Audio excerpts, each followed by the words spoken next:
Welcome to the Whiskey Vault. I have to remember that one later.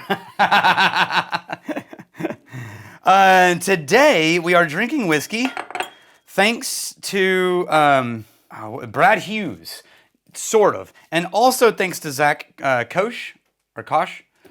I'm Daniel Whittington. I'm Chancellor of Wizard Academy and Whiskey Marketing School. This is Conviction Bourbon. Now, what happened was Brad Hughes, who's a friend of the channel, among many things, wanted to send the Conviction Bourbon. And he was at the distillery, and so he talked to the distillery, and they reached out to me, and they sent these samples. So technically, we're going to label this sponsored content, right? Because the distillery, Southern Grace Distilleries, did send me these bottles, hoping we would probably do this. But the whole thing was initiated by Brad Hughes, who is a magnificent human, and thank you. Let's see if we can't see what's going on. Now, Zach sent copious notes, which I'm going to read. But here's the thing. About a month ago, I was given a tasting for the SNWS crew, and I discovered why I was having a hard time reading small print on things. It's because I needed reading glasses. So this will be the first episode where you guys get to discover that little lovely tidbit with me. So let's look at the letter that Zach sent me, because I didn't memorize it. And actually, first, let me pour. Which one does he write about first?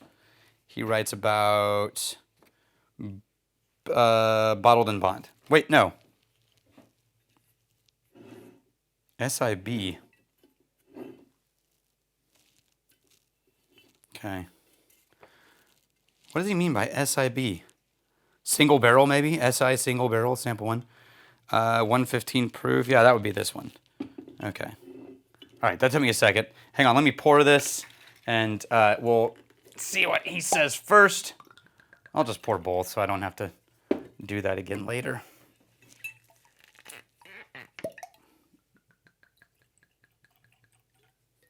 Square bottles meant less breakage.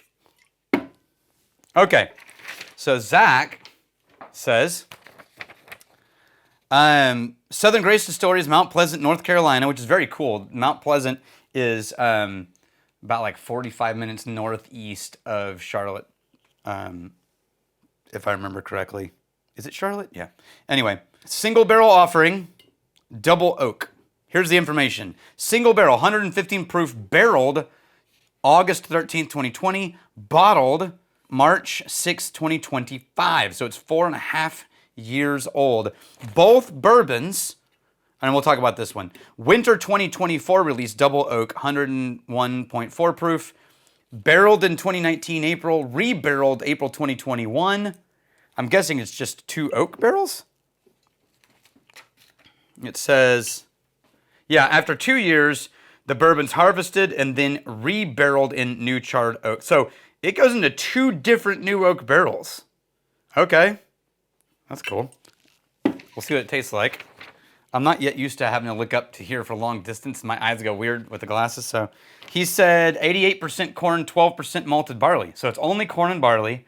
All grain, North Carolina farmers. All bourbons have an entry proof of 105, or these 105, and aged in an old prison dormitory at the whiskey prison. Pot stills triple distilled. Man, can I just tell you, I love everything I'm hearing right now. And I'm really excited to try the whiskey. I know we've done this on the channel back in 2018, and then in anyway, a couple of times people have sent us these. But this is new era. It's been a while. So, first, this one, which was the Barrel 1007, 57.5%, 115 proof, corn and barley. Ooh, I like it already. Pot stills, it is weighty. Even the nose on this is weighty. I am getting that corn.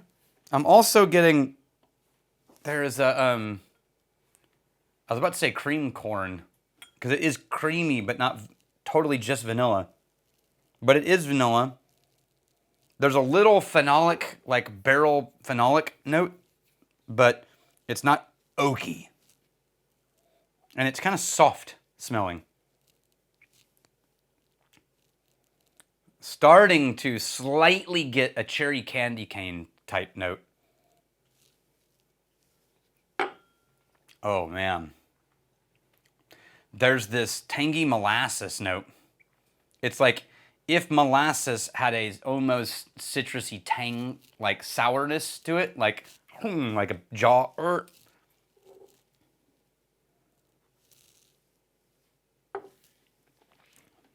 Wow. Man, I love that. Super dense vanillins and sweetness, almost clingy oil.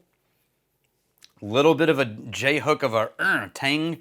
I think that's probably the way that the barley is talking to the corn, because there's a grain note, even though this is not young, but it's not grainy. Like, it doesn't taste young. I'm just saying there is a marker of a higher barley mash bill, and I think it's in here. I think that's what I'm getting. It could be psychosomatic, though. All right, let's try this one, the rebarreled back into new oak. Even on color, it's slightly darker, not a lot. Oh man, okay. Immediately in the nose, way more phenolic.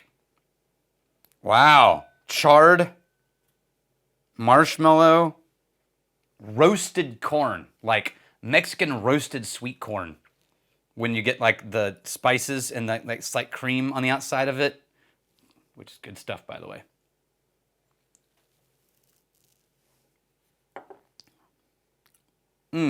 Way more barrel. It did soften the vanillins, but it also brought a lot of burnt vanilla. Wood char, not wood char, but wood oak. Which is, what is that? Oak wood.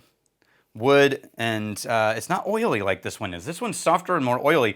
This one is way more bitey, and it's got a little rough edges to it.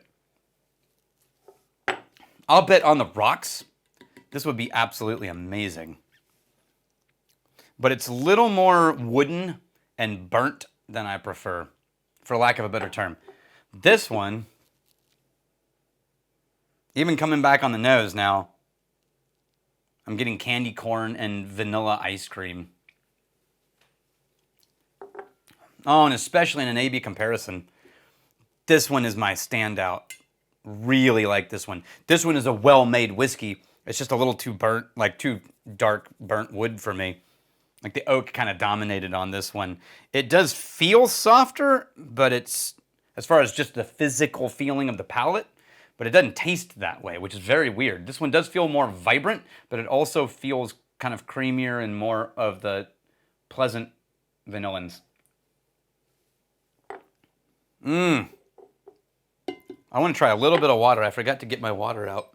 Anyway, I love this whiskey community that will fall in love with something, and then immediately their first thought is, I need to share this. That is my kind of people. Whiskey is for drinking and sharing, not for hoarding. We're not dragons. We're whiskey drinkers. Or maybe we're whiskey. We can maybe also be dragons, but not with whiskey. All right. Oh, it pushed the phenolic notes forward on that quick splash. And it pushed the zestiness forward.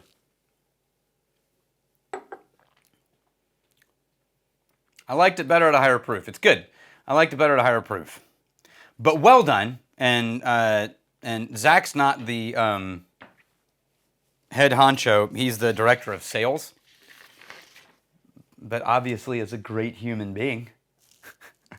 And I remember when I went to the website that I had looked you guys up before, and because I recognized some of the names, and it looks like a great team, and it looks like a distillery worth supporting and making really classic, great whiskey.